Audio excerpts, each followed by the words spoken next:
हरियाणा के रोहतक से एक बहुत दर्दनाक खबर आई। लाखन माजरा गांव में खेल विभाग की लापरवाही की वजह से एक 16 साल के इंटरनेशनल बास्केटबॉल प्लेयर की मौत हो गई। हार्दिक राठी रोज की तरह गांव में बने बास्केटबॉल कोर्ट में प्रैक्टिस कर रहा था। वार्म अप के लिए जैसे ही वो पोल पर लटका, तभी बास्केटबॉल का 750 किलो भारी पोल सीधा उसके ऊपर आकर गिर गया। हार्दिक की ऑन द स्पॉट डेथ हो गई। सारी घटना सीसीटीवी में कैद हो गई।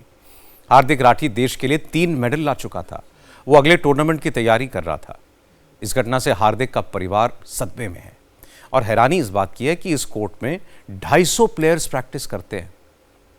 कोर्ट की हालत जर्जर है। 3 बार खेल विभाग से इसकी शिकायत भी की गई थी, लेकिन इसकी किसी ने मरम्मत नहीं कराई। हार्दिक के पिता ने कहा कि सांसद दीपेंद्र हुड्डा ने एमपी लैड फंड से कोर्ट के रिपेयर का पैसा सैंक्शन कर दिया था, लेकिन वो फाइलों में फंसा रह गया और उनके होनहार बेटे की जान इस लापरवाही की वजह से चली गई। एडमिनिस्ट्रेशन की लापरवाही के कारण हुआ, क्योंकि इसकी ग्रांट आई हुई थी 4 साल से बता रहे हैं, और उसको मेंटेन अभी तक नहीं किया गया। फाइलों में दब के रह गया। और बच्चे की एक 17 साल का बच्चा, नेशनल इंटरनेशनल फेम का बच्चा इस तरह से चला जाता है तो दर्द तो बहुत आता है, लेकिन जी रहे हैं, जीने का कोई वो नहीं है, हमारा दिल नहीं करता। मेडल मिलते हैं तो फोटोशूट हो जाते हैं, अदरवाइज इनको क्या खाने की तो बात रोड तो दूसरे देश को, इनके इंस्ट्रूमेंट को मेंटेन नहीं करते।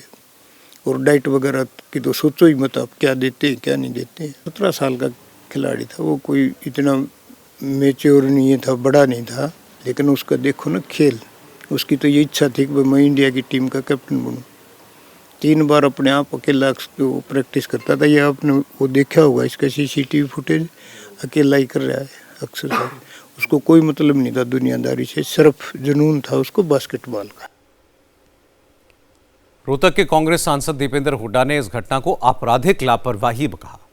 उन्होंने कहा कि जब हरियाणा में कांग्रेस की सरकार थी तो खेल का इंफ्रास्ट्रक्चर बहुत मजबूत किया गया था, लेकिन बीजेपी ने पिछले 11 सालों में खेलों को दिया जाने वाला फंड रोक दिया और यह हादसा उसी का नतीजा है। दीपेंद्र हुड्डा ने कहा कि जब उन्होंने एमपी लैड फंड से इसके रिपेयर का पैसा 3 साल पहले जारी कर दिया था, फिर सिर्फ राजनीति के चक्कर में उसे रोक दिया गया और आज इस वजह से हार्दिक की जान चली गई।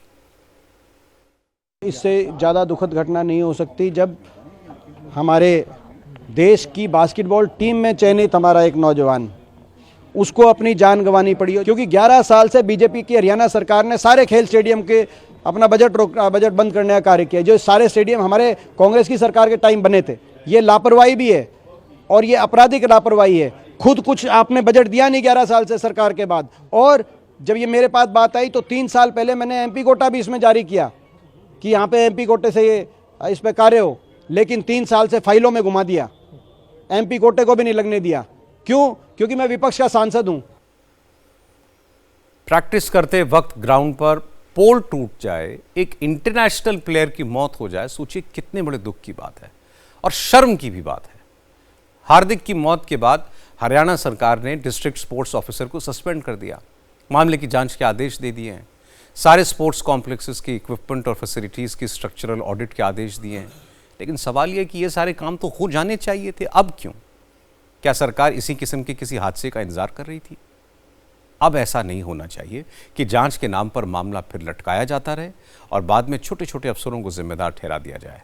इस केस में उन बड़े अफसरों पर भी एक्शन होना चाहिए जिनके ऊपर खेल के इंफ्रास्ट्रक्चर के रखरखाव का, मेंटेनेंस का जिम्मा है।